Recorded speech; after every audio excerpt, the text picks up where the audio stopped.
pour la victoire.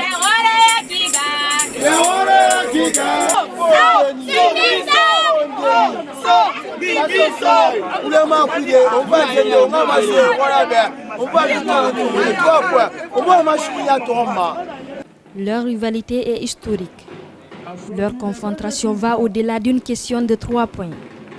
C'est une fierté et un honneur à défendre de part et d'autre.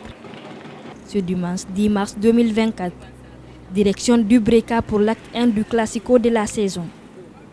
C'est dans son nouveau centre sportif et des loisirs de Yorokogia que le Oroya accueille l'AS Kaloum en marche de la 10e journée.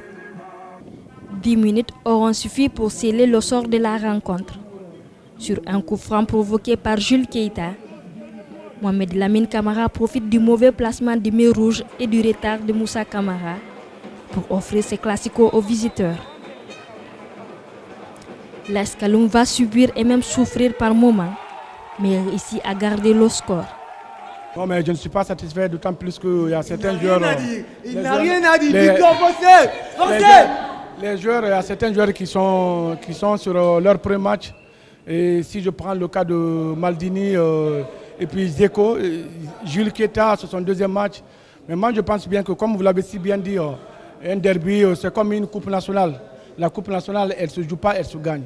Donc, le fait qu'on a pris 3 points aujourd'hui à Yorokogia contre un concurrent direct, c'est une bonne chose. En face, Noundiane avait ressuscité un Oroya mourant, mais se voit stoppé par un rival plus concurrent. Je pense qu'on a fait un non-match parce que le fait même qu'on a pris le but tôt, je pense que ça a un peu déséquilibré l'équipe. Bon, après, vous savez, on est tombé sur une équipe qui n'est pas mal aussi, parce que j'ai beaucoup aimé, surtout au niveau des milieux de terrain adverse, ce qu'ils faisaient avec le ballon. Donc, je pense techniquement, je pense qu'ils avaient juste un plus au niveau du milieu de terrain et ça nous a fatigué un peu. Mais de façon globale, je pense qu'on n'a pas fait un bon match aujourd'hui. Perdre un classico est synonyme de déception. Le goût est surtout amer pour Ali Keita, formé dans ce centre et qui tenait à sortir vainqueur. Je me sens triste parce que quand on parle de classico, il faut attendre à une victoire. Il faut bien gérer le classico. Mais aujourd'hui, malgré on a bien géré le match, mais ça a mal tourné parce qu'on a été battu par les coups de pied arrêtés. Donc pour moi, ça m'a touché. Je voulais gagner ce match.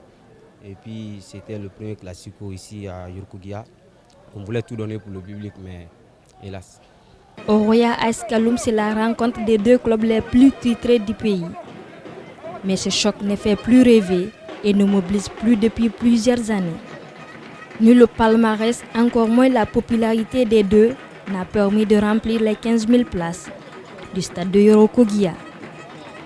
La tribune principale était bien occupée, mais aucune ambiance n'y était. Seule d'en face, elle était quasiment vide lors de ce classico. C'est maintenant qu'on ne joue pas, qu'on ne remplit pas le stade. Par le passé, quand on dit le Oroya, AS Kaloum ou AS Kaloum Mafia, le stade est toujours plein. Maintenant que c'est comme ça, certainement les gens vont commencer à comprendre qu'il faut revenir sur le terrain et commencer à soutenir les équipes. Oui, ouais, toute ma vie, je n'ai fait que jouer les classicos. Donc je m'attendais un peu à ça et c'est pour cette raison que je suis vraiment un peu déçu du fait que nous avons perdu aujourd'hui. Mais c'est le football, il faut continuer à travailler. À défaut d'un spectacle à la hauteur des attentes, l'AS Kaloum se contente de sa précieuse victoire et de ses 3 points. Le club de la presqu'île remonte à la 3e place avec 14 points désormais. Un bond au classement après un succès sur l'ennemi. Il y a de quoi célébrer pour les Kaloumistes.